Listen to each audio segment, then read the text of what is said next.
क्या खाया तुमने पोस्ट वर्कआउट में? हमने मुगल खाए। शिवाजी महाराज दिन में सिर्फ एक बार खाना खाते थे। कारगिल में कैडबरी खा के इन लोगों ने युद्ध किया है। वाह। बाजी प्रभु देशपांडे 9 घंटे युद्ध कर रहा है, डेथ पक्की है। क्या एपिटोम ऑफ फिटनेस रहा होगा छत्रपति संभाजी महाराज का। हम जब कह रहे थे उपवास थे, आप हमको कह रहे थे कि भाई तुम तो अंधविश्वास कर रहे हो। 12 साल का 13 साल का बच्चा कामसूत्रा पढ़ता था। मुझे नहीं लगता है कि एनिमल्स को मारना चाहिए। मैंने यदि गला नहीं काटा तो कोई और काटेगा। नॉनवेज तो खाया जाएगा सर। अगर सच में इतना रिलीजियस फैक्टर था तो कभी हाथ ही नहीं लगाते हम। फिटनेस इंडस्ट्री या शास्त्र की कोई स्पेसिफिक इंडस्ट्री हम अलग से बना रहे हैं। Sorry for that. थोड़ा सा ऐसा ही हूँ कि कुछ चाहिए तो एक तो एक्सट्रीम चाहिए। Ashish Bharatvanshi, thank you so much for joining today. शास्त्र से शस्त्र मिल रहे हैं।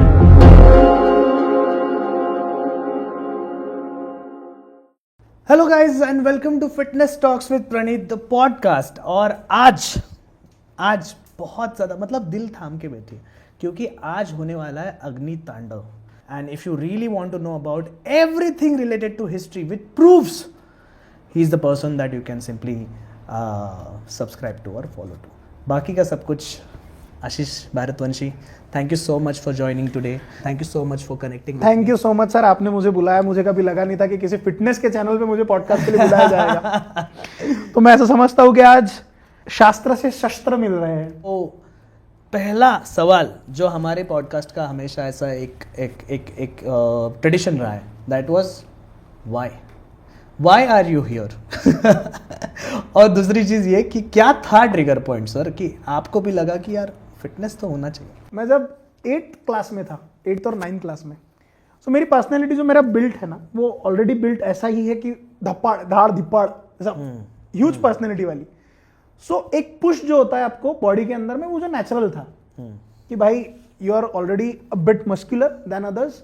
मैं हमेशा खड़ा भी रहूंगा तो बाकी लोगों से थोड़ा सा उठ के दिखूंगा। बिल्ट बड़ा बिल्ट है।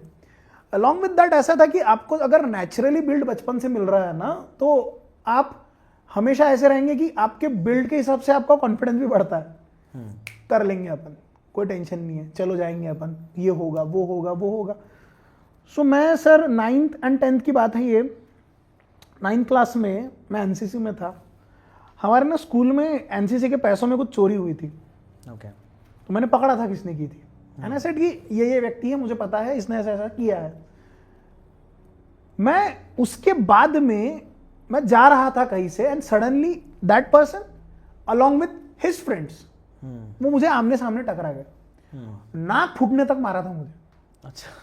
okay. नाक फूटने तक मारा था। दैट वाज द डे जिस दिन मुझे समझा था कि अगर आप एथिकली और मॉरली समाज में चल रहे हो, बहुत ज्यादा अगर आप चल रहे हो and you are a whistle blower, आपके पास में फिटनेस का होना बहुत जरूरी है। ओके। आप मारोगे नहीं तो कम से कम भाग तो पाओगे। एटलीस्ट 2-3 को तो पटक के मारते आना चाहिए सर। फोड़ दो सामने वाले को। अपने प्रोटेक्शन के लिए, मारने के लिए I started with athletics, then I joined boxing, then I went for wrestling. मैं 2 साल बॉक्सिंग खेल चुका हूं, मैं 1 साल रेसलिंग खेल चुका हूं, मैं 4 साल एथलेटिक्स खेल चुका हूं। I played different sports. Along with that gymming उसका एक पार्ट हो जाता है। मतलब स्पोर्ट्स अगर रहा तो जिमिंग छोटा पार्ट होता है। फिर इन सबसे रिटायरमेंट के बाद में आपकी इसमें जिंदगी में जिमिंग आता ही है। तो एक लंबे समय तक मैं फिटनेस में रहा हूं। मतलब बायसे बहुत अच्छे थे मेरे 12th first year second year में ही। देन लेटर ऑन फिर एक पीरियड आया, कोरोना का पीरियड या वो सब पीरियड रहा, उसके बाद वो डाउनफॉल था। अभी फिर से मैं जब आया इसके बाद में, तो जैसे बहुत लोगों को पता है पहले मैं कैसे दिखता था, अभी मैं थोड़ा दिखने में भी चेंजेस आए हैं। And along with that injury का भी इशू होते रहता है। देन मिस्टर प्रणीत टेक्स्टेड मी कि सर आप 37 डेज लो। मैंने कहा दो, तो हमने ले लिया। तो भाई यहाँ पे बैठे हुए हैं हम बुलाने के बाद। राइट। बट नाउ मतलब लोग अभी भी सोच रहे होंगे कि इंट्रोडक्शन तो हो गया, सब कुछ हो गया, लेकिन इस बंदे का और फिटनेस का पॉडकास्ट कैसे हो सकता है, राइट? तो प्लीज सर बताइए सर कि आप एग्जैक्टली करते क्या हो, उसके साथ साथ आप क्या शेयर करना चाहते हो। थोड़ा एंशिएंट इंडिया से शुरू करते हैं, है ना। अब जैसे ऐसा नहीं है कि जब आपके यहाँ पे युद्ध हो रहे हैं तभी आपको फिटनेस की तरफ जाना है, नहीं। हमारे यहाँ पे गुरुकुल सिस्टम हुआ करती थी। 8 साल का बच्चा गुरुकुल में जाता था, 8 से 24 साल तक वो वहीं पे रहता था। हमें कामसूत्रा में क्या दिखाया गया है कि Kamasutra is just for that, एक सेक्शन हमने उठाया और उसी की तरफ हम लोग पूर्णतः चले गए। हर वो बच्चा जो गुरुकुल में जाता था उसे कामसूत्रा पढ़ाया जाता था। 12 साल का 13 साल का बच्चा कामसूत्रा पढ़ता था। Why it was required? अब वो सिर्फ कामसूत्र पढ़ता था? नहीं, वो मैथमेटिक्स भी पढ़ता था, वो साइंस भी पढ़ता था, वो आयुर्वेदा भी पढ़ता था, वो हर दूसरी चीज पढ़ता था। ये सब पढ़ते हुए आप जब इतने मल्टीपल एस्पेक्ट्स पे पढ़ाई कर रहे हो along with spirituality as well, जरूरी है ना, स्पिरिचुअलिटी पे पढ़ोगे आप, बराबर है, राइट। तो सबसे पहली रिक्वायरमेंट होती है कि इन सबको पढ़ते हुए आपका शरीर आपके साथ में होना चाहिए। गुरुकुल में सबसे पहली चीज होती थी कि आपको शस्त्र के साथ में शास्त्र पढ़ाया जाएगा। बराबर। मैं कामसूत्रा की बात इसलिए की क्योंकि कामसूत्रा में आपको सिर्फ वो एक सेक्शन दिखा है, नहीं, स्पेसिफिकली उसमें यह बताया जाता था कि आप जब 24 साल की एज तक जा रहे हो, आपकी रिस्पॉन्सिबिलिटी बनती है कि आप जब जेनेटिक्स पास ऑन करोगे तो आपको एक फिट बॉडी का जेनेटिक पास ऑन करना है अगले जनरेशन के लिए। What is the purpose of marriage? बच्चा, प्रजनी, आने वाले समय को हमें एक अच्छी प्रजनी देना है। अब इसका एक छोटा एग्जांपल देता हूं मैं, अब सिर्फ पढ़ाई में नहीं है, आप कभी अर्थशास्त्र पढ़ोगे, चाणक्य द्वारा लिखी हुई, कौटिल्य द्वारा लिखी हुई, या फिर आप कभी उस समय के जितने भी बड़े बड़े टीचर्स हुए उनके बारे में देखोगे, वो at a time 4-4 subject handle करते थे। ओके। कौटिल्य ये सिर्फ इकोनॉमिस्ट नहीं था, कौटिल्य ये सिर्फ पॉलिटिकल साइंस नहीं पढ़ाते थे, ही वॉज अ ग्रेट आयुर्वेदाचार्य एज वेल। यहां तक कि जिस समय पे खिलजी ने पूरी नालंदा जलाई, जलाने का मेन रीजन ही यही था कि भाई जो वहां का चीफ प्रिंसिपल है नालंदा के, अब खिलजी जिस समय पे बीमार पड़ा, बीमार पड़ने के बाद उसे कहा गया कि भाई यार तुम दवाई लेके देखो, नालंदा में जो प्रोफेसर है उनसे लेके देखो। जिसे मुझे कोई जरूरत नहीं है, मुझे एक काम करो, आप मुझे कुरान लाके दो या कोई भी एक उनका ग्रंथ लाके दो, उस ग्रंथ को मैं उनको दे दूंगा, वही पढ़ के वो ठीक हो जाएंगे। तो उन्होंने पढ़ना शुरू किया। ही सेड कि जब पढ़ोगे तो मेक श्योर करना कि नेक्स्ट पन्ना पलटाते वक्त थूक लगा के वो ये करे। उन पन्नों के ऊपर दवाई चिपकाई गई थी। उस बंदे को ये लगा कि भाई यार ये लोग कितने डेंजर है, इनको मैथ्स आ रहा है, इनको विज्ञान आ रहा है, इनको आयुर्वेद ऐसा आ रहा है कि ये पन्नों में से हमें ठीक कर पा रहे हैं। He burned it. So point was कि हमारे यहां पे हर चीज उस तरह से पढ़ाई जाती थी कि आपकी जिंदगी की जरूरत है, if not for you, for someone else, for the society. Fitness was never दूसरा पार्ट नहीं था, वो जरूरत थी, समय की भी, हर चीज की भी। Even if you are going for गृहस्थ लाइफ, आपको नहीं बनना योद्धा, लेकिन गृहस्थ लाइफ में रहते हुए भी आपको करना पड़ेगा ना। अर्थशास्त्र और चाणक्य नीति में कई ऐसी चीजें मिलेंगी जो साइकोलॉजी के बारे में बात कर रहे हैं, जो आपको थोड़ा बहुत आपको ऐसा लगेगा कि आपके न्यूट्रिशन एंड डाइट के बारे में बात कर रहे हैं। कैसे? बिकॉज ही वाज एन आयुर्वेदाचार्य एज वेल। 8 साल की उम्र से आपको इतने सारे सब्जेक्ट्स पढ़ाए जाते थे। तो ऐसा नहीं है कि फिटनेस कोई अलग था हिस्ट्री से। शस्त्र शास्त्र ये हमेशा एक साथ रहे हैं। मुझे भारतीय संस्कृति में रहने वाले किसी एक भगवान का नाम बता दो जिसके हाथ में शस्त्र नहीं है। कोई नहीं है, सबके हाथ में शस्त्र है। Be it Ganesha, be it Hanuman, be it Ram, be it Mahadev, Durga Mata, Kali माता, सबके हाथ में शस्त्र है। क्यों है शस्त्र? क्योंकि शस्त्र और शास्त्र एक साथ लेके हम लोग चलते थे। तो हिस्ट्री, फिटनेस ये कोई अलग नहीं है। मेरा हमेशा से बच्चों को हमेशा से ये कहना है, 3 ही चीजों के ऊपर काम करना है तुम्हें, सिर्फ 3 चीजें, बाकी सारी चीजें तुम्हारे तरफ चल के आएंगी। स्पिरिचुअलिटी, योर माइंडसेट और तुम्हारी फिजिक। 3 चीज पे काम करो, सब अपने आप होगा। ये बस 3 चीजें अपने आप को काम करनी है। सो भारत में कभी ये अलग वो अलग ऐसा नहीं रहा है। कामसूत्रा का एक स्पेसिफिक पूरा लेसन है कि जिसमें आपको अपने बॉडी पे किस तरह से काम करना है ये बताया गया है। व्यक्ति को घोड़ा चलाना चाहिए, शाम को जाके कौन से स्पोर्ट्स खेलने चाहिए, कौन से स्पोर्ट की वजह से आपके शरीर में फुर्ती आ सकती है। आप ये जो किगल एक्सरसाइजेस आज बता रहे हो ना, वो सारे एक्सरसाइज उसमें दिए हुए हैं। आपने सिर्फ सर उसके पोजीशंस देखे, आपने कहा इतना ही है कामसूत्रा, छोड़ दिया आपने। How to enhance your energy, how to enhance your sexual energy. If you don't want to indulge into sexual energy, ब्रह्मचर्य की एनर्जी की आप अपने एनर्जी को पकड़ के रख सको, ये भी कामसूत्रा में दिया हुआ है। तो ऐसा कुछ है इवेंट जहां पे उस जमाने में ऐसा कुछ फिटनेस का एपिटोम देखा गया है? देखो सर, फिटनेस सबसे पहला, यानी कि हमारे यहाँ पे फिटनेस अलग से ऐसा कोई चैप्टर नहीं था। बराबर। That was part and parcel. बराबर।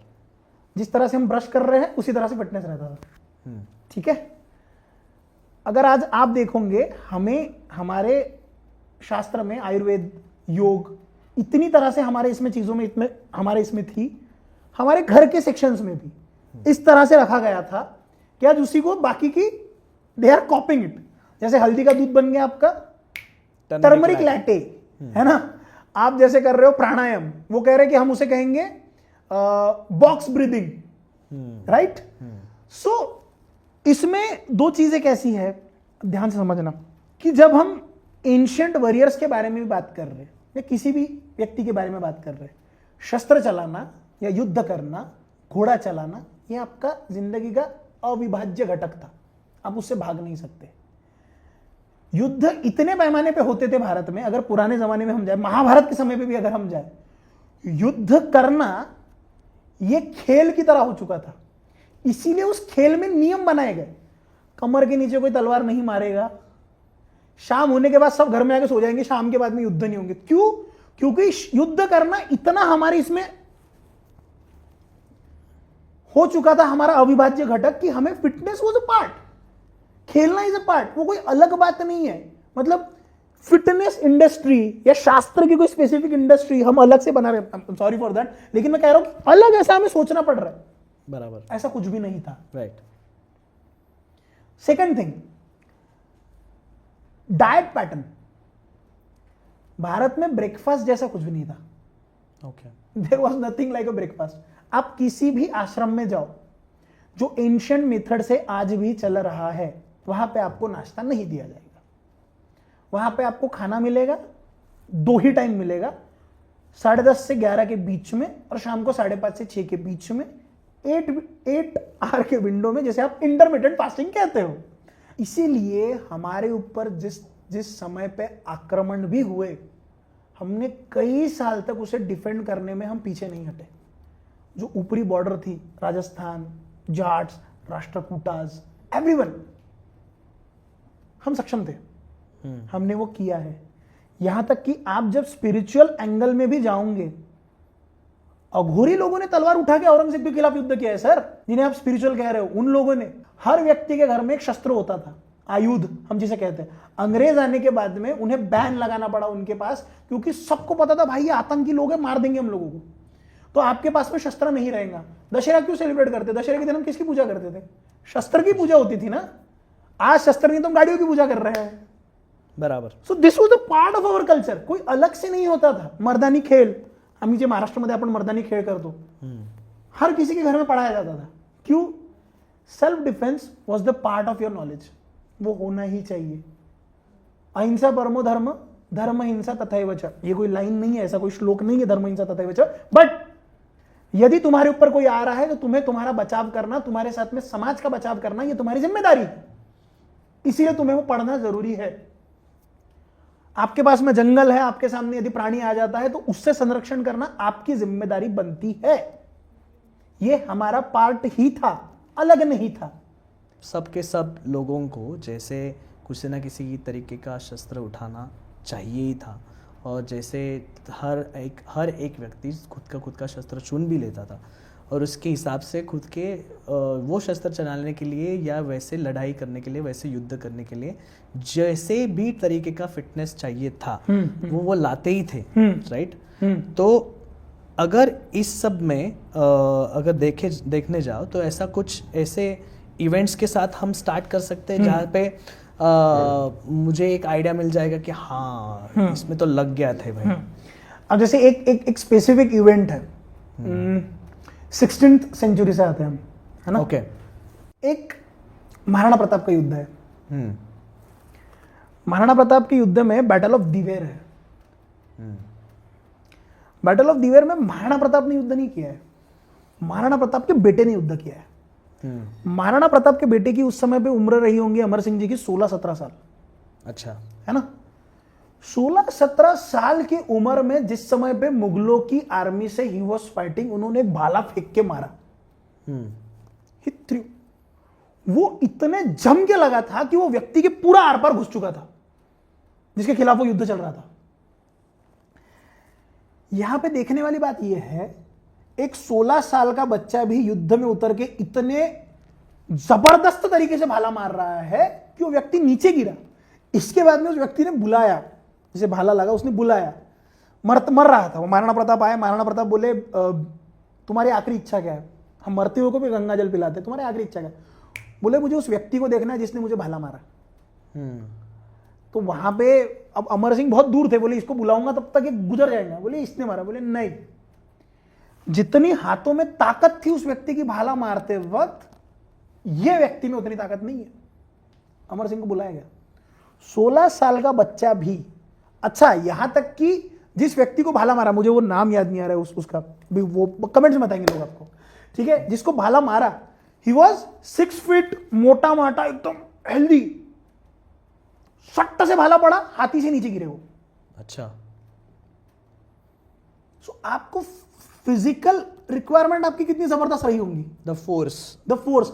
हल्दी घाटी का युद्ध जिस समय पे हो रहा है, हल्दी घाटी के युद्ध में आपके साथ में जब इतने मुगल लड़ रहे हैं, वो मुगल लड़ते वक्त मुगलों ने ये डिस्क्राइब करके रखा है कि राजपूतों की सेना ने इतने फोर्सफुली अटैक किया था, इतने स्विफ्ट और इतने स्पीड में अटैक किया था कि यदि उस समय पे पीछे से बदायूनी ने बजाते हुए, मतलब हुआ ऐसा कि वो जब युद्ध हुआ, उस युद्ध में त्रिकोणी युद्ध होता है हमेशा, मतलब आप त्रिकोणी व्यू लेते हो कि कोई यहां से जाएगा, कोई यहां से जाएगा, हम बीच में से जाएंगे। अच्छा। अब इतनी सेना ही नहीं थी। बोले इतनी सेना नहीं है। अब हमारे लोगों का एक सबसे बड़ा वर्चस्व देखो आप कि भाई 200 लोग 1000 से लड़ रहे, 300 लोग 10,000 से लड़ रहे, 500 लोग 6,000 से लड़ रहे। हमारे पास में त्रिकोणी सेना बनाने के लिए काम नहीं है सर। हमें पहला युद्ध करना है और इतने स्पीड में करना है। घोड़ा चलाते वक्त आपका फिटनेस कितना होना चाहिए? वो पहला वॉर इतने स्विफ्टली हुआ था, इतने स्पीड में हुआ था कि बदायूनी भी लिखता है कि भाई अगर उस समय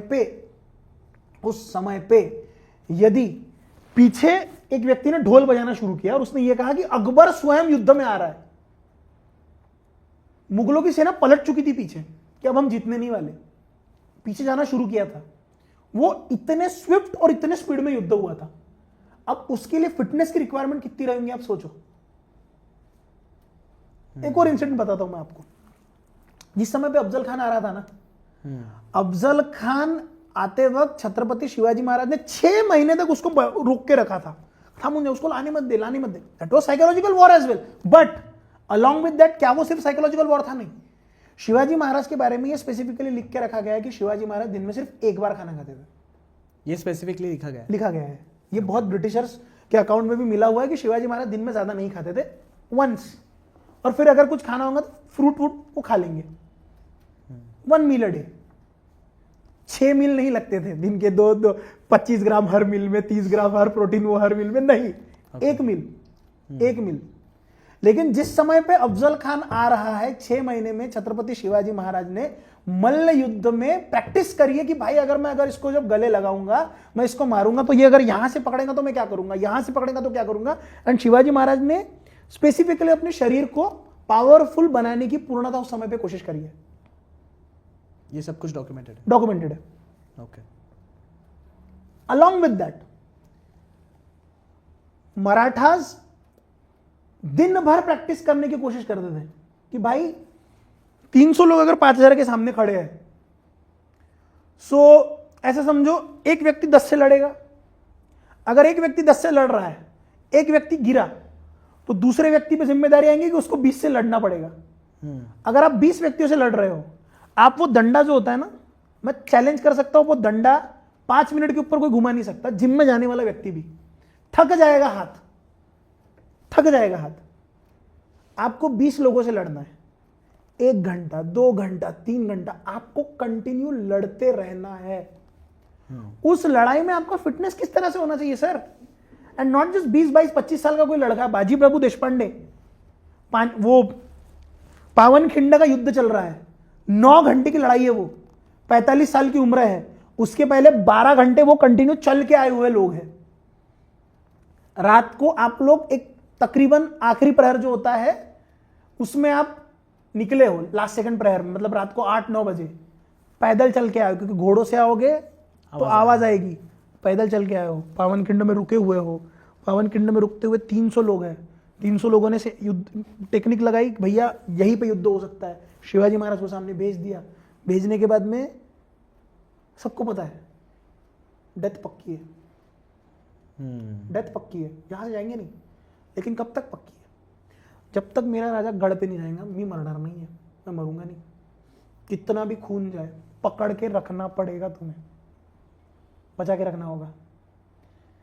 प्लान ये था 3 घंटे में राजे विशालगढ़ पे पहुंच जाएंगे, 3 घंटे में। वहां पे मोर्चे लगा के रखे गए थे। शिवाजी महाराज को जो 3 या 4 घंटे का प्लान था, 9 बजे, सुबह 9 बजे तक वहां पे वो थे, 12 घंटे चल के आए हो। सामने पूरा खुला मैदान था। यहां पे अगर ये युद्ध हो रहा है, 3 घंटे आपको पकड़ के रखना है, लेकिन 3 घंटे में अगर ये नहीं हुआ तो क्या? 3 घंटे का युद्ध 9 घंटे तक हुआ। 45 साल का व्यक्ति, हाथ में 2.5 किलो के 2 दंड पट्टे, ऐसा समझो 2.5, 3.5, 4 किलो तक वो हो सकता है, ऊपर नीचे जाता था। लेकिन मैंने किसी समय पे कहा था कि 6.5 किलो, 15 किलो का सिलेंडर शायद कम ज्यादा हो सकता है, मेरी स्टडीज जब पढ़ती है। लेकिन फिर भी 2.5, 3 किलो के 2 दंड पट्टे हाथ में लेके चलना, अब 2.5 किलो का डंबल भी 100, 200, 300 रेपिटेशन के ऊपर नहीं जा पाएंगे आप।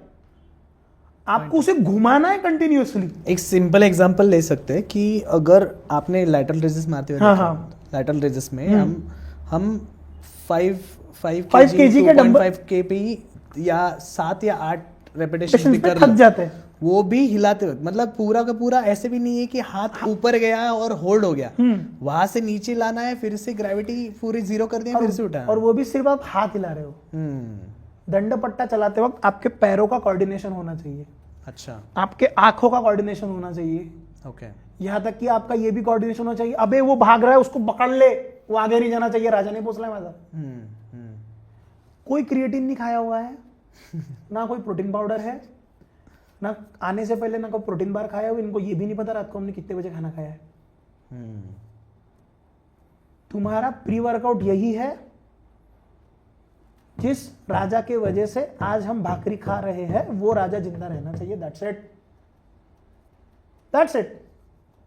और आप वहां पे 9 घंटे युद्ध कर रहे हो। 45 साल का व्यक्ति 9 घंटे युद्ध कर रहा है, खून में पूरा लथपथ हो चुका है, खून में पूरा लथपथ हो चुका है, हर बॉडी के सेक्शन में घाव लग चुके हैं, एड्रेनल का पंप इतना है, फिर भी मारूंगा मैं, फिर भी मारूंगा मैं। ये कहानियां सिर्फ यहां की नहीं है सर। गोरा बादल की स्टोरी है, जिस समय पे माता पद्मावती को जिस समय पे लेके गए थे, खिलजी जब पकड़ के लेके गया, तो खिलजी को पकड़ने के बाद राजा रतन सिंह, मतलब उनके हस्बैंड को जब किडनैप करके लेके गया था खिलजी, उस समय पे उन्हें जब छुड़ाने के लिए लेके गए, वो एक पूरी कहानी है, अलग कहानी है वो, कि ये लोग भी रानियों के भेष में गए, वहां से छुड़ा के लाया। उस समय पे जब गोरा बादल भी लड़े, क्या एज रही होंगी गोरा बादल की? जो बादल उसमें छोटे थे, गोरा यानी कि चाचा, कितनी एज रही होंगी? 18 साल, 20 साल, 22 साल, 21 साल।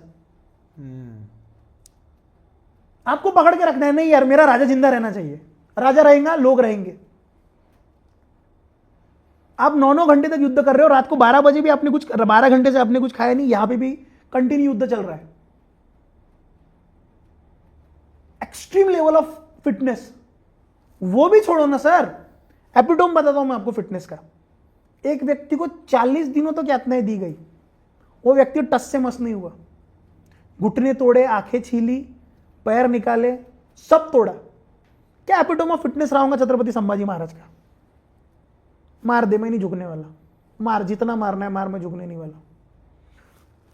आपका जब विजन क्लियर है ना, तब आपके शरीर में दौड़ने वाला खून अपने आप प्रोटीन की ताकत आपको दे देगा। वो कहेगा मारेंगे हम, मत लो टेंशन। आप कितने दिनों तक फास्ट कर सकते हो? फास्टिंग कितने दिनों को होंगी आपकी? मैंने कभी खुद से किया नहीं है इतना ज्यादा, लेकिन मैक्स मुझे नहीं। भगत सिंह ने 116 दिन का फास्ट किया है। वाओ, नहीं ये कंडीशन अच्छी, मुझे नहीं चाहिए, मैं जेल में नहीं खाऊंगा, हमारे पॉलिटिकल राइट्स है। 116 दिन का फास्ट, 23 साल का बच्चा है वो, 116 डेज ऑफ फास्ट। हमें हमारे राइट्स चाहिए, और मृत्यु भी अगर दरवाजे पे खड़े रहे तो हम कहेंगे काम नहीं हुआ, बाद में यहाँ पे तो हम हमारी एक मील मिस हो जाए तो हमें गिल्टी फीलिंग आती है, एक कार्ब्स का सेक्शन हमारे इसमें ज्यादा चला जाए तो हमें गिल्टी फीलिंग आती है। आप तो करोगे ना बराबर। इतना फिजिकल एक्सर्शन कि 80 साल की लाइफ, भले ही मैं 30 साल जीऊंगा, भले ही मैं 30 साल जीऊंगा, 50 साल जीऊंगा, लेकिन ऐसे जीऊंगा कि 25 साल का लड़का मेरे से 300 साल बाद जो पैदा होगा उसको भी शर्म आएंगी कि यार 45 साल की उम्र बाजीराव देशपांडे ने वो तलवारी चलाई है, साला जो आज मैं 25 की उम्र में भी चला नहीं पा रहा। राइट। वो बाजीराव जो ये कहता था दुश्मन को लगने दो कि हम 3 महीने में आएंगे, लेकिन हम तो 1.5 महीने में आज पहुंच जाएंगे। ये तो असंभव है राव। बाजीराव की रफ्तार ही उसकी पहचान है। दुश्मन को लगने दो, हम देरी से पहुंचेंगे। That was Bajirao. मी पाईक आहे छत्रपतींचा, शाहू महाराजांचा। राजा राजा राजा के लिए मरेंगे, जिएंगे, काटेंगे, फोड़ेंगे। डाइट क्या है आपका? भाकरी। किसी भी स्टेट का स्टेपल फूड उठाओ, वही उनका डाइट है। चंद्रगुप्त मौर्य, मौर्य डायनेस्टी, क्या खा रहे हैं लोग? लिट्टी चोखा। प्राइम डाइट है इनका, लिट्टी चोखा। फर्क है, थोड़ा बहुत फर्क है, मैं ये नहीं कहूंगा न्यूट्रिशन वैल्यू आज बहुत नीचे आई है। उस समय पे इवन जो गेहूं होता था, नॉर्मल गेहूं आज वाला नहीं होता था, वो खपली व्हीट कहते थे हम लोग। खपली व्हीट जो होता है, आपका गेहूं अगर इतना होगा वो इतना होता है, उसका प्रोटीन अमाउंट ज्यादा होता है। मतलब जैसे 100 ग्राम में अगर 6 या 7 ग्राम प्रोटीन मिल रहा है आपको आज, वहां पे 20 ग्राम 22 ग्राम तक जाती थी वो वैल्यू, 18 से 20 ग्राम तक। लेकिन उसके बावजूद आप दिन भर थोड़ी खा रहे हो यार, 20-20 ग्राम के आप 4-6 मील थोड़ी बना रहे हो। वन टाइम इनफ, हमारी बॉडी संभाल लेंगी, लड़ेंगे। राजस्थान में क्या खाया जा रहा है? दाल बाटी चूरमा, प्राइम डाइट। महाराष्ट्र में क्या खाया जा रहा है? ज्वारी की भाकर, ठेचा, प्याज। मुगल क्या खा रहे हैं? काजू किशमिश बादाम, ड्राई फ्रूट्स मिल रहा है उनके इसमें। एवरीडे नॉनवेज उनको मिल रहा है, खा रहे हैं वो लोग। यहां तक कि निहारी एक शब्द आता है, निहारी। लखनऊ में जो निहारी पैदा हुई है, निहारी, नल्ली निहारी हम जो कहते हैं ना, निहारी वॉज कि सुबह के समय पे खाने जाने वाला। तो सुबह शिकार पे करने जाने से पहले एक बकरे का गोश्त खा के हमें निकलना है। हम क्या खा रहे हैं? 4 दिन भाकरी चलेंगी हमारी ठेचे के साथ। और क्या है तुम्हारा, क्या प्री वर्कआउट में क्या लिया है? कुछ नहीं, राजा का नाम लिया है, दैट्स इट। राइट। और पोस्ट वर्कआउट में क्या खाया तुमने? पोस्ट वर्कआउट में हमने मुगल खाए, खत्म कर दिया सब, that's it. That is the prime motivation. 10-10, 12-12 Afzal Khan का जो युद्ध हुआ है, अफजल खान के युद्ध में ये लोग, जिस समय पे अफजल खान को मारा गया, एसपीजी की स्पेशल प्रोटेक्शन फोर्स, जिस छावनी पे अफजल खान था उसके नीचे गुफा है, प्रतापगढ़ के पास में गुफा होंगी, एक सेक्शन है, वहां पे ये लोग रुक के बैठे थे। यहां तक कि पूरे के पूरी जो आर्मी है शिवाजी महाराज की, वो प्रतापगढ़ के नीचे जो जावड़ी का जंगल है वहां पे रुक के बैठे थे 12-12, 13-13, 15-15 घंटे एक ही पोजीशन में ऐसे। आज भी एसपीजी हमारे मिलिट्री वाले उसी तरह से काम करते हैं। कारगिल में जब हमारा पूरा का पूरा सप्लाई बंद हो चुका था, कैडबरी खा के इन लोगों ने युद्ध किया है, just on the base of Cadbury.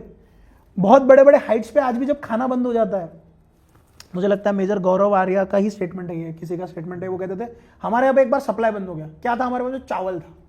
तो हमारे खान साहब यानी शेफ साहब के साथ हम लोग रोज बात करते थे, आज खाने में क्या है? वो कह रहे कि आज साहब चावल है। अच्छा। दोपहर को खाने में क्या है? साहब आज नमक और चावल है। रात को क्या है? साहब पानी चावल नमक है। 3 महीने आप उसी में जिंदा हो। ये जब बताएंगा ना करना है, आप करोगे, आप करके रहोगे। ट्रू। उस लेवल का फिटनेस वो लोग रखते थे, प्रिपेयर रहते थे, और इसी के भरोसे वो जीतते थे। कोई स्पेशल डाइट नहीं है, नहीं है। हाँ, नॉनवेज ये सब चीजें योद्धाओं के इसमें दिखी है, लेकिन ऐसा नहीं है कि रोज काट रहे रोज मार रहे, क्योंकि काटने के बाद पकाने के लिए आपको धुआं देना पड़ेगा। आप अगर छुप के बैठे हो, धुआं शत्रुओं को दिखेगा। इसीलिए भाकरी की गड्डी बनाओ, 4 दिन तक भाकरी, 5 दिन तक भाकरी रहती है, वही खाओ, दैट्स इट। सो जैसे अभी हम बात कर रहे हैं कि वॉरियर्स और उनके जो खाने के ओवरऑल प्रेफरेंसेस थे, तो ऐसा भी है कहाँ पे प्रॉपर लिखा गया हुआ कि बहुत सारे वॉरियर्स जो थे वो मांस मच्छी भी खा लेते? हाँ, है ना, ऐसा नहीं है सर। देखो क्या है, जैसे there is a very famous story कि जहाँ पे छत्रपति संभाजी महाराज को मछली के द्वारा विष दिया गया है, ये स्टोरी है। शिवाजी महाराज के बारे में मैं थोड़ा सा अभी भी डाउटफुल हूं, क्योंकि उनके बारे में कहीं पे भी ऐसा उल्लेखित नहीं है कि वो ये करते थे। लेकिन भवानी माता को आज भी बोकड़ चढ़ाता, मतलब बकरा काटा जाता है। Even in northern Kshatriyas they still do it. पूरा अहोम का साम्राज्य है नॉर्थ ईस्ट आसाम के पास में, उनका तो स्टेपल डाइट है वो, ठीक है। सो बलि देना युद्ध से पहले was an part and parcel. यहां तक कि बाजीराव के भी कई इंसिडेंट्स है जहां पे वो भी नॉनवेज खाते थे। मल्लाराव होळकर, उनके यहाँ पे भी नॉनवेज खाया जाता था। कई ऐसी कहानियां हैं कि शिकार को लेकर युद्ध हुए हैं, कि एक शिकार के ऊपर पूरे 2 खेमे में युद्ध हो चुके हैं। मराठा आर्मी में हुआ है ये। Balaji Vishwanath and someone else, मतलब चंद्रराव जाधव जो धनाजी यादव के बेटे थे, उनमें एक टसल हुई है शिकार को लेके। तो ऐसे है। शिकार को लेके मतलब? शिकार को लेके मतलब वो कहीं पे जा रहे थे, देवर गोइंग समवेयर, तो एक खेमा बालाजी विश्वनाथ का था, एक खेमा जाधव का था। सो 1 person from this side and 1 person from this side, तो एक व्यक्ति यहां से शिकार करने के लिए गया। उसने एक हिरन का पीछा किया, वो हिरन जाधव के नीचे जो काम कर रहे थे उनके इसमें घुस गया। So this person was working under, he was a Brahmin. He said ये तो मेरे शरण में आया, मेरे इसमें, तो मैं तुम्हें शिकार करने नहीं दूंगा। ही सेड कि क्यों नहीं करने दोगे भाई शिकार, तुम, मैं तो मार के रहूंगा। अच्छा। सो या उस समय पे ऐसा नहीं है कि नॉनवेज नहीं खाया जाता था, नॉनवेज खाया जाता था। यहां तक कि उनके पकाने की कुछ सिस्टम्स होती थी। अब जैसे राजपूतों में एक सिस्टम बहुत फेमस सिस्टम है, वो क्या करते थे, जैसे सुबह युद्ध पे जा रहे हैं हम लोग, राइट, युद्ध पे जाते वक्त वो लोग एक गाढ़ा मांस कहते हैं उसे, हाँ शायद ये ऐसा ही कुछ नाम है, कि वो लोग क्या करते थे, एक मिट्टी का गड्ढा बनाया जाएगा, उसमें चिकन, नॉनवेज, जो कुछ भी आपका मीट है, उस मीट को अलॉन्ग विथ स्पाइसेस पूरा मैरिनेट करके सब करके बांधा जाएगा पत्रों के अंदर। मतलब अपने पन्ने होते हैं ना, पत्र, मतलब बनाना लीफ या कुछ भी आप उससे बांधोगे, राइट। अब राजस्थान में तो बनाना लीफ शायद नहीं मिले, लेकिन कुछ और भी रहेगा, उससे आप बांधोगे उसको स्पेसिफिकली, नीचे डालोगे, उसके ऊपर मिट्टी ढकोगे, कोयले रखोगे, ऊपर मिट्टी डालोगे, फिर कोयले रखोगे, फिर मिट्टी डालोगे। उसके बाद में आप जब शाम को आएंगे, वो हीट से शाम तक पूरा पक जाएगा। लाल मांस अलॉन्ग विथ मिर्ची खाते थे, क्योंकि सर आप बहुत प्योर सात्विक खाना अगर कंटिन्यू बेसिस पे खा रहे हो, आपके शरीर में उफान नहीं आने वाला, वो नहीं आ सकता। वो खाना किसी किसी की बॉडी नेचुरली वैसे बिल्टेड होती है कि उनको वो एनर्जी से, आप कहोगे मैं बहुत गुस्से वाला हूं यार, पहले से गुस्से होगी, मेरा एसिड बहुत जल्दी पंप हो जाता है ना, वो होगा। लेकिन उसको अगर मैं भी आज से 1 साल सिर्फ सात्विक खाऊंगा, कांदा लहसुन सब छोड़ दिया मैंने, सिर्फ सात्विक खाना खा रहा हूं, जिसमें घी खा रहा हूं मैं, जिसमें रोटी खा रहा हूं मैं, जिसमें सब्जी भी खा रहा हूं, तो जिसमें ज्यादा मिर्ची नहीं है, मसाला नहीं है, हिटफुल चीजें नहीं जो मेरे शरीर को हिट नहीं देंगी, मैं इतना स्ट्रांगली पढ़ा नहीं पाऊंगा शायद। अच्छा। few things are required on that section. There are very few exceptions in the history जहां पे सात्विक खाना खाते हुए भी उन्होंने तमाशे करे हैं। जैसे कुछ गुरु होते हैं, ऋषिज होते हैं, उनका तप ही इतना डेंजर होता है कि भाई क्या खाया नहीं खाया कोई फर्क नहीं पड़ रहा, मारेंगे हम तुमको। अगर हिस्ट्री से देखा जाए, और फाइनली बिकॉज मैं हमेशा से यही सोचते आया हूँ कि यार मेरे फादर जी को किसने सिखाया होगा खाने के लिए? उनके फादर जी ने, राइट। उनके जो एंसेस्टर्स, तो कहीं से ना कहीं से तो आया ही है। जैसे कि मैंने मेरे पहले पॉडकास्ट में जब श्रीमान लेजेंड के साथ हुआ था, तभी मैंने बोला था कि we also have connections with Shivaji Maharaj. You were on the forts, shrimp curse, yes. So तब मतलब उस टाइम पे तो शायद होता होगा ना, खाते होंगे ना, ऐसे बीच में कोई तो स्टार्ट नहीं करेगा। अगर सच में इतना लेट्स से रिलीजियस फैक्टर था तो कभी हाथ ही नहीं लगाते हम, तो मतलब बहुत पहले से आता होगा ये चीज। Okay, so I will come on this, right. देखो क्या है, अब इसके लिए मुझे हेट मिल सकता है, ठीक है, लेकिन टू बी वेरी फ्रैंक मैं बताना चाहूंगा, मैं नॉनवेज नहीं खाता, मैं अंडा भी नहीं खाता। बट क्या शैव शाक्त वैष्णव ये 3 ब्रांचेस भारत में नहीं थे? क्या तंत्र साधना में मांस का उपयोग नहीं होता है? होता है। अब अगर आप ये कहोगे कि नहीं वो तंत्र साधना यानी कि see there are 3 primary gods, right? Brahma Vishnu Mahesh, but there are 3 primary sects, Shaiva Shakta Vaishnav. Vaishnav are those जो विष्णु की पूजा करेंगे, शाक्त आर दोज जो देवी की पूजा करेंगे, शैव आर दोज जो शिव की पूजा करेंगे। अब शिव और शाक्त यहां पे तंत्र होता है। तंत्र यानी कि सम सॉर्ट ऑफ टेक्नोलॉजी, आप कहो तंत्र यानी कि technology, some sort of technology जहां पे एनर्जीज को जनरेट करा जाता है बहुत स्पीड में, स्विफ्टली, स्पीड में आपको एनर्जी चाहिए। मतलब जैसे मंत्रों का उच्चारण किया जा रहा है, वो मंत्र भी ऐसे रहेंगे कि भाई उग्र एनर्जी रहेंगी वो। Not everyone can do Bhairav sadhana, not everyone can do Shiv sadhana, not everyone can do उग्र वाली देवी साधना, no, they can not do it. Lighter note पे अगर आप जा रहे हो तो you will go for Vaishnav, Hare Ram Hare Krishna, right? I am not saying कि ये गलत है, ये गलत है, ये गलत है, सब सही है अपने अपने हिसाब से। शैव और शाक्त में कुछ समय ऐसा रहता था कि जहां पे बलि प्रथा रहती थी। क्या मैं ये कह रहा हूं कि बलि प्रथा सही है? मैं कह रहा हूं नहीं। क्या मैं ये कह रहा हूं कि बलि प्रथा गलत है? मैं कह रहा हूं नहीं। मैंने अभी तक देखी नहीं है सर वो। उसका यदि वो होगा, उसके कुछ एक्सपर्ट्स है, उन्हें अगर ये लगता है कि नहीं बलि प्रथा रिक्वायर्ड होती है उसमें, तो बलि प्रथा कोई आज से तो शुरू नहीं हुई है, ये बहुत पहले से होता था। आज भी अगर भवानी माता को यहां पे बलि दी जाती है महाराष्ट्र में, कोई कहेगा वो गलत है, कोई कहेगा वो सही है। That's an another debate. मैं यहां पे आपको सही गलत नहीं पढ़ा रहा हूं। मैं नहीं कह रहा हूं कि ये सही है, ये गलत है, वो नहीं है, वो नहीं है। That's an another debate. मैं कह रहा हूं कि ये प्रेजेंट था क्या? हाँ। दी जाती थी क्या? हाँ। शाक्त शैव में दी जाती है? हाँ। बंगाल में आज भी प्रसाद में मछली मिलती है, वो मछली को नॉनवेज नहीं समझते, उनके लिए वो फ्रूट है, जल फ्रूट, उनके लिए मछली आज भी दी जाती है। क्या स्वामी विवेकानंदा या रामकृष्ण परमहंस ने इसके ऊपर बात करी है? हाँ, करी हुई है। उनके हिसाब से शाक्त शैव और वैष्णव तीनों अलग अलग सेक्ट रहे हैं, जिनकी अपनी अपनी प्रथाएं रही है उस उग्र एनर्जी को जागृत करने के लिए। आज के समय पे देयर आर स्पेसिफिक नियम्स। जैसे अघोरी जो होते हैं, 5 चीजें होती है, मांस, मच्छी, मदिरा, मुद्रा और मैथुन। When you are following a specific puja पद्धति, जैसे वैष्णव पूजा पद्धति में जा रहे हो तो आपको ब्रह्मचर्य पालन करना होगा। मांस, मच्छी, मदिरा, मुद्रा, मैथुन। मांस यानी कि मीट, मच्छी यानी कि all the fishes and all, लेकिन वो फिशेस से रिलेटेड नहीं, that is related to your nerves. यानी कि आपका हार्मोनल बैलेंस बहुत पक्का होना चाहिए। आप किसी सुंदरी को देख ले, आप डिस्ट्रैक्ट नहीं होने चाहिए, right?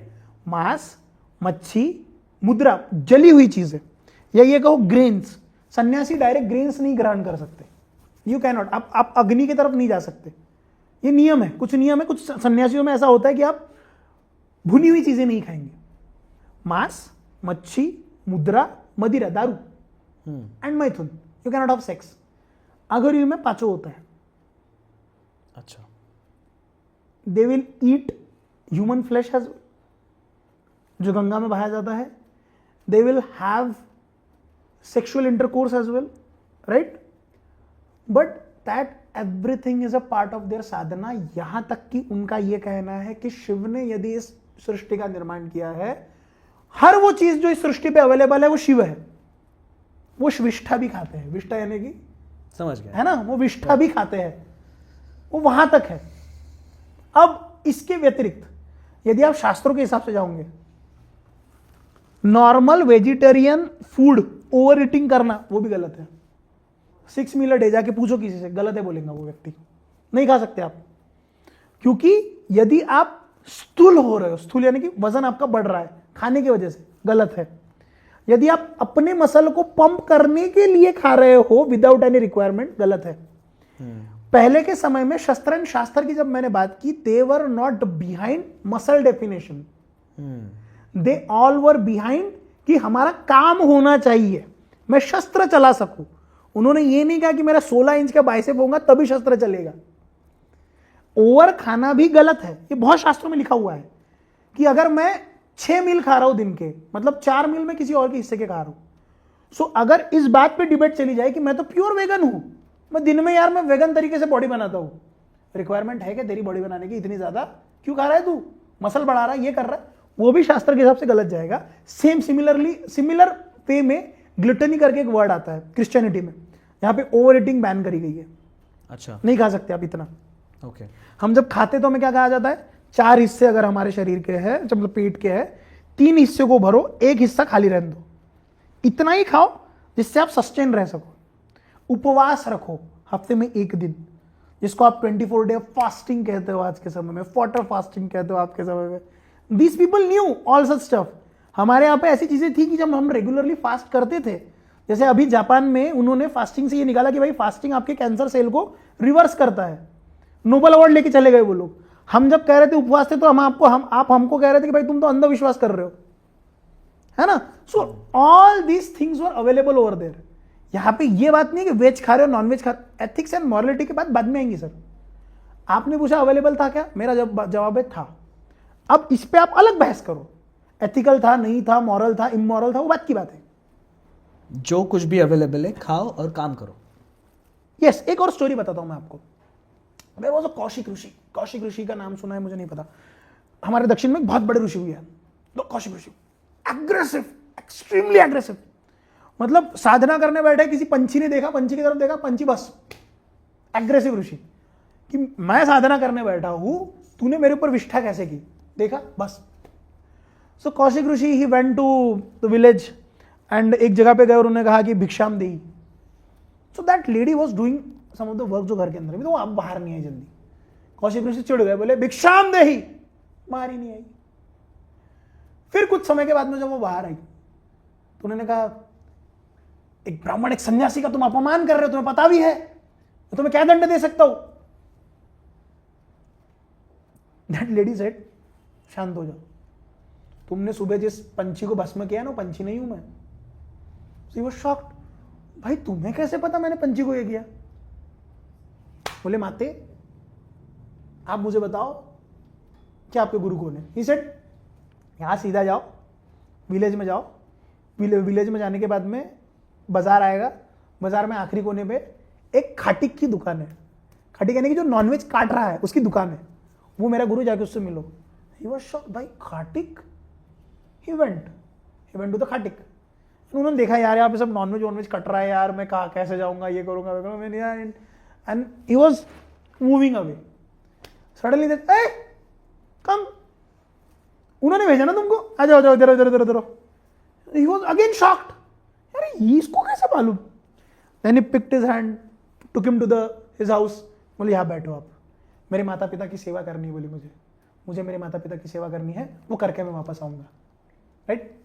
He went inside, he came out and he said I want to know तुम्हारे पास में इतनी सिद्धियां कैसी है, जबकि तुम ये इसका काम कर रहे हो। हाउ क्यों है, कैसी है तुम्हारे पास में, उनके पास में कैसी है? ही सेड सी, मैं नहीं मारूंगा, कोई और मारेगा। मैंने यदि गला नहीं काटा तो कोई और काटेगा। नॉनवेज तो खाया जाएगा सर, आप नहीं खाओगे, कोई और खाएगा। मेरा काम इस तरह से है कि जब मैं उसे मार रहा हूं या उसे काट रहा हूं, मैं उसे इस तरह से काटूं कि वो काटते वक्त भी मुझे भी पीड़ा हो और मैं उसमें पूर्णतः सम्मिलित हो जाऊं कि I know, I am really very sorry कि आई एम यूजिंग यू। कृतज्ञ भाव। आई वेंट इनसाइड, मैंने अपने माँ बाप के पैर दबाए, उनके प्रति जो मेरा कर्तव्य था उसे निभाया और मैं बाहर आया। मेरे लिए ये चीजें इस समय पे देखना, ये सही है, ये गलत है, ये मॉरल है, ये इमोरल है, नहीं। मैं जो भी करूंगा पूर्णतः घुस के करूंगा, पूर्णतः घुस के करूंगा। That is what my responsibility is. तो आप यदि नॉनवेज खा रहे हो, कोई नहीं खा रहा है, मैं उसको इस बात पे जज नहीं कर सकता कि वो व्यक्ति इमोरल है या मॉरल है, वो अलग डिबेट जाती है। मैं ये कह रहा हूं कि ऐसे एग्जाम्पल भी मौजूद है जिन लोगों ने इसके विषय में बात करी हुई है। अब आपका ये मानना है कि ये बाद में घुसाए गए नहीं घुसाए, वो बात की डिबेट है, लेकिन यहां तक ये चीजें इसी तरह से चली है। तो ऐसे जैसे माना जाता है, जैसे बोला जाता है कि नॉनवेज खाने से आदमी बहुत ज़्यादा उग्र हो जाता है स्वभाव में और एग्रेशन बढ़ जाता है, तो ऐसे ही सात्विक खाने से आदमी बहुत ज़्यादा सात्विक बन जाता है। See that's again a thing, ठीक है। अभी आपको एक बात बताता हूँ, ठीक है। यदि अग्नि जली हुई है, आग अगर लगी हुई है, ऑलरेडी आग लगी हुई है, उस आग में आप घी डालोगे, आग भड़केंगी, राइट। उस आग को आपने वैसे ही रहने दिया। मैंने ऐसे भी कई लोगों को देखा है जो सात्विक खाने के बाद में जिनका टेम्परामेंट उनके कंट्रोल में नहीं है। सो द पॉइंट इज, आपका टेम्परामेंट यदि आपके कंट्रोल में नहीं है, जो डेली बिहेवियर है उसमें यदि मैं उग्र चीजें खा रहा हूं डेली बेसिस पे, मैं और उग्र होने वाला हूं। अच्छा, वो चीजें उसको एलिवेट करेंगी, नीचे लेके नहीं आएंगी। सो बेसिकली जैसे मैंने बहुत स्टार्टिंग में कहा था, सो मे बी जैसे हम बोलते हैं कि अगर आपका क्या बोलते हैं ना, शस्त्र के साथ में शास्त्र जो है, जो मैंने कहा था सिमिलर, और मैंने पहले भी एक लाइन कही थी कि आपके शरीर के हिसाब से आपको खाना खाना पड़ता था। समझ में आ रहा है? आप कौन सी प्रैक्टिस कर रहे हो उस हिसाब से खाना पड़ रहा है आपको। मुझे यदि शायद इस दुनिया में आपका जो काम है उस काम को सपोर्ट करने वाले चीजों के ऊपर, अगर मैं आज युद्ध करने जा रहा हूं और मैं 100 दिन सात्विक खाना खा के जा रहा हूं कि नहीं भाई मैं तो सिर्फ सात्विक खाना खाऊंगा, मैं उस हिसाब से चला ही नहीं पाऊंगा। गुस्सा आना जरूरी है उस समय पे, राग आना जरूरी है उस समय पे। मेरा गुस्सा ऐसा हो कि सामने वाले को खदेड़ के रख दे। अब मैं खा के जा रहा हूं रोज नॉर्मल सात्विक खाना और युद्ध करने जा रहा हूं, you can not do that. सात्विक, राजसिक, तामसिक, 3 types of food are there, right. तामसिक फूड आर वेरी बासी खाना, दारू पी रहे, ये कर रहे हो। अगर आप घी देख रहे हो, अगर आप दूध देख रहे हो, ये भी पूर्णतः सात्विक में नहीं आता है। अगर आप जो चूरमा खाते हैं हम लोग, जो राजस्थान में होता है, उसमें गुड़ पड़ता है, वो भी राजसिक का ही टाइप है। अगर उसको आप बहुत अमाउंट में खा रहे हो, वो राजसिक फूड में ही जाएगा। High amount of fatty acid equivalent to राजसिक फूड में ही जाएगा, वो आपकी बॉडी को चालना ही देने वाला है। प्याज लहसुन, हम लोग कहते हैं कि प्याज लहसुन नहीं खाना है। क्यों नहीं खाना है? वो आपके शरीर में रजस बढ़ा देगा। रजस माने आपके शरीर की एक्टिविटी बहुत ज्यादा स्पीडअप हो जाएगी। भाई मुझे बहुत ताकत आ रही है, ये करूं वो करूं, इसको मारूं उसको मारूं उसको मारूं उसको मारूं, स्टेबल नहीं रहोगे। अच्छा, इसीलिए बहुत से मिलिट्री वाले क्या करते हैं ना, सुबह सुबह उठने के बाद सबसे पहले एक पूरा प्याज खाते हैं। या फिर आपको ये कहा जाता है कि इवन इन आयुर्वेदा ये ऐसा होता है। मैं कोई आयुर्वेदाचार्य नहीं हूं, लेकिन आई नो अ बिट, इसलिए कह रहा हूं। लहसुन को हनी के साथ में अर्ली मॉर्निंग खाया जाता है। That will help you. किसके साथ में? हनी के साथ में। हनी के साथ, ओके। लहसुन खा रहे हो आप, that will help you stimulating your blood, that will help you grow your heat in your body. Testosterone boost करने के लिए लहसुन का इस्तेमाल किया जाता है। टेस्टोस्टेरोन बूस्ट करने के लिए प्याज का भी इस्तेमाल किया जाता है। ओके, तो अभी इतना बातचीत हो ही चुका है और इतना स्पिरिचुअल के साइड पे भी हम जा चुके हैं, सब कुछ बातें हो गई है, गॉड्स की भी निकल गई है बातें। तो जैसे लास्ट टाइम सर आपने मेरा थोड़ा सा मतलब कुंडली भी देखा था, आप कुंडली भी जानते हो इतना, तो मुझे अभी बहुत ऐसी चुल मच रही है कि ऐसा हो सकता है क्या कि ज्योतिष और फिटनेस का भी संबंध हो सकता है कुछ?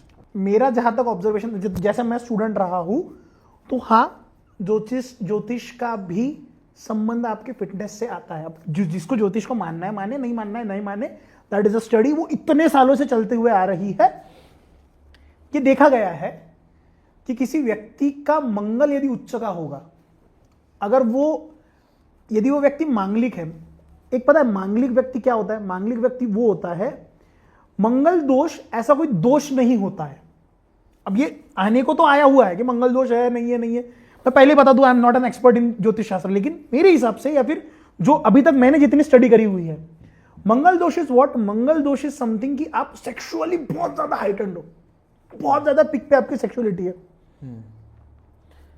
अगर आपका सेक्सुअली आप इतने हाइट, दैट मीन्स आपका टेस्टोस्टेरोन बहुत ज्यादा जबरदस्त है, राइट?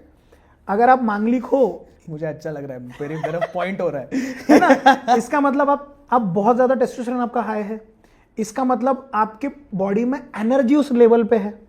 सो यस, फिटनेस का इसके साथ में रिलेशन है। कोई व्यक्ति अगर ज्योतिष होगा, आप उसे प्लीज बुला के इस पे और चर्चा करो, वो आपको बता पाएगा।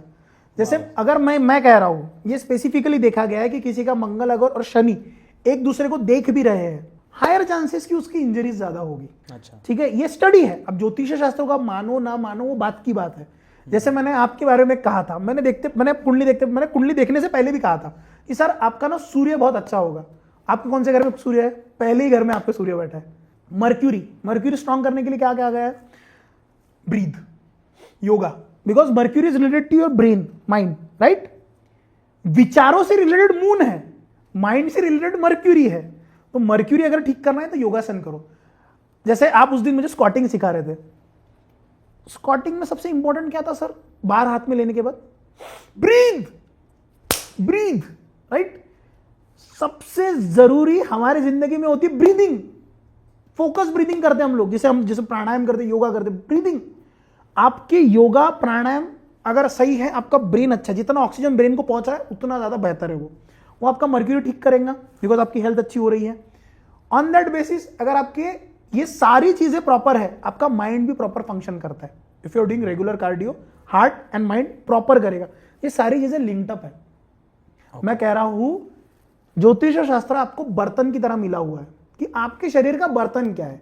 मैं ये नहीं कह रहा कि उसके अंदर में चीजें पक नहीं सकती, मतलब एक साँचे की तरह मिला हुआ है। यस, संकल्प सिद्धि जिसके पास में है वो इसे भी हटा सकता है। जिसने ठान ली वो ठान ली। और फिर आपके साथ में ईश्वर तो है ही। मैं हमेशा कहता हूं शिव बड़े या शनि बड़े? शिव बड़े।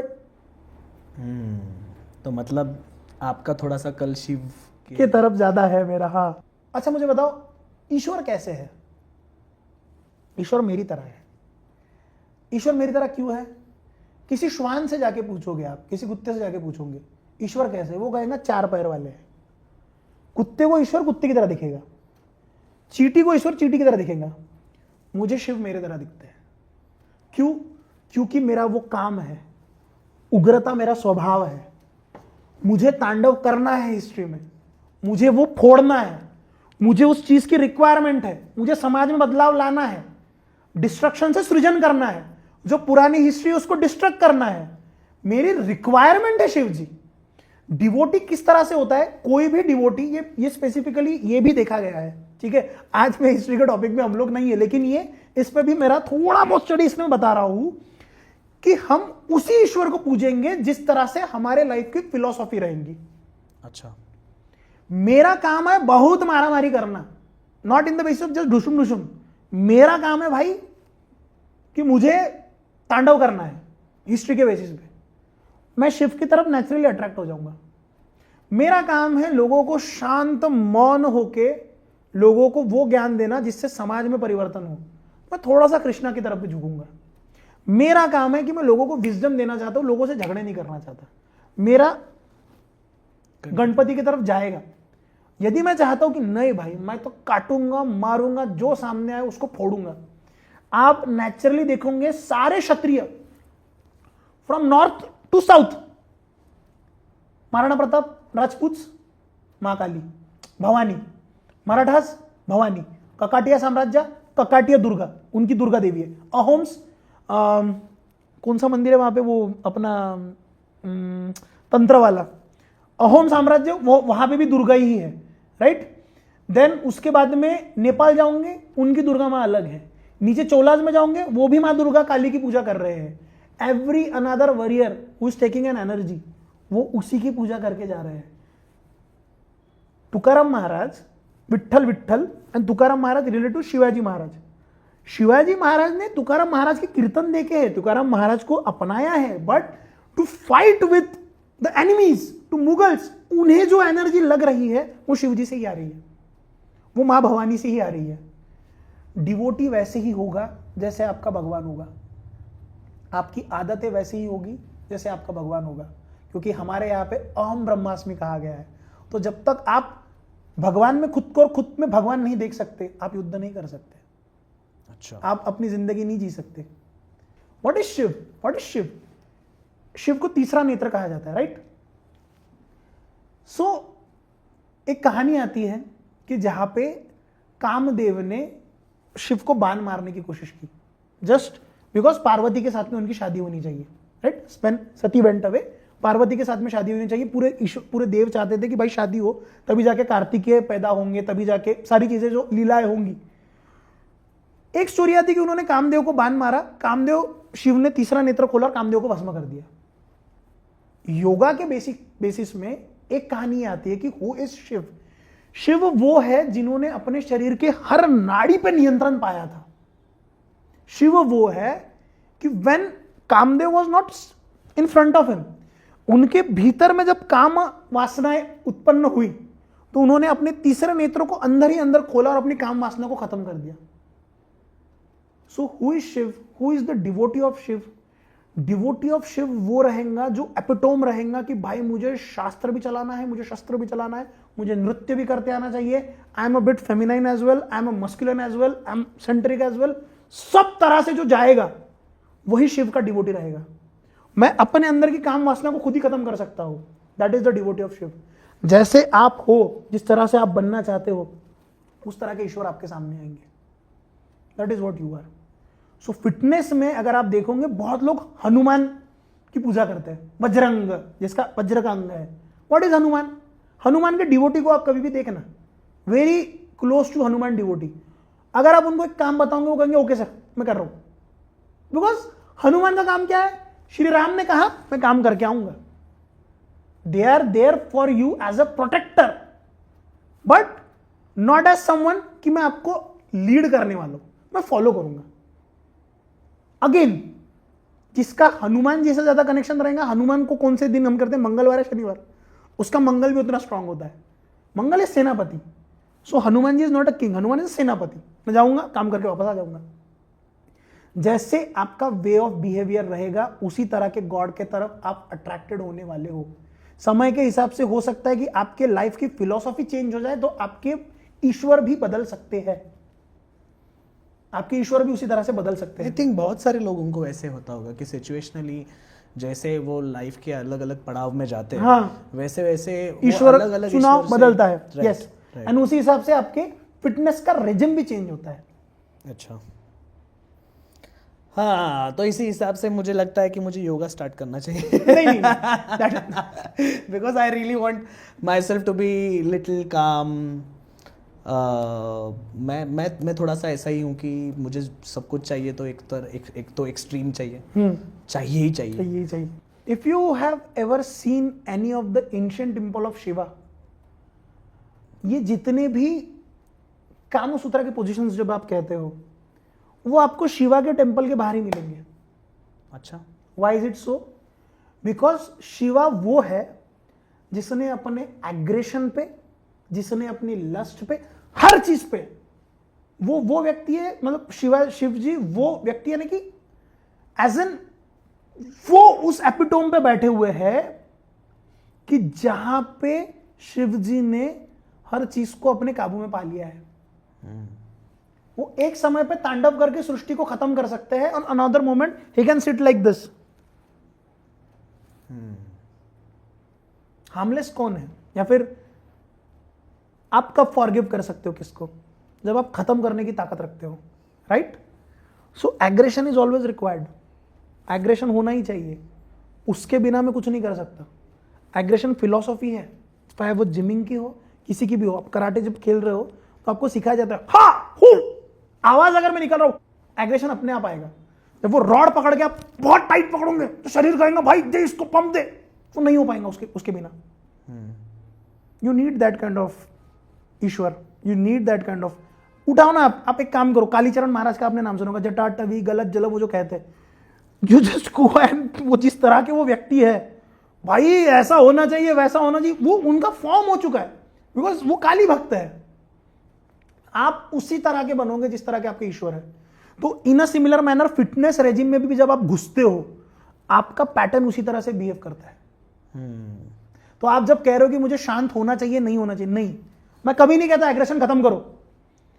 युद्ध के मैदान में आपको एग्रेशन की जरूरत है। प्रेम से दुनिया जीती जा सकती है, युद्ध जीतने के लिए एग्रेसिव होना जरूरी है, लेकिन कंट्रोल्ड एग्रेशन आना चाहिए। वो चैनलाइज इट। इसीलिए तो ब्रह्मा विष्णु महेश क्रिएटर है, डिस्ट्रॉयर है, सस्टेनर है। अगर एग्रेशन खराब होता तो आपके शरीर में क्यों होता? हम्म, अगर लस्ट खराब होता तो आपके शरीर में क्यों होता? Channelise it. यहां तक कि अगर मैं आपको बताऊं कामसूत्रा पृथ्वी पे कैसे आया, इसकी जो कहानी मिलती है, कामसूत्रा को सबसे पहले सुनने वाले नंदी ही है, सुनाने वाले शिव जी ही है। शिव जी ने नंदी को बताया, नंदी ने उसे पृथ्वी तल पे लाया, उसके 8 सेक्शंस हुए, अलग अलग ऋषियों ने उनके ऊपर काम किया, देन उसे सम्मिलित करके कामसूत्र लिखा गया। सो जो नंदी वहां पे जो खड़े हैं, that Nandi represents the vigour of a person. जो त्रिशूल है, दैट सत्व रजस तमस, उनके हाथ में वो खड़े हैं। फिटनेस का सबसे इंपॉर्टेंट एस्पेक्ट यह है कि आपके पास में वो शस्त्र, वो ताकत होना जरूरी है कि यदि कभी ऐसी सिचुएशन बांग्लादेश में जो आई वो तुम्हारे यहां पे आए तो उठ के तुम 10 लोगों को पटक सको। तुम्हारे घर के बाहर में 6 लोग खड़े हैं सर, आप क्या करोगे उस समय पे?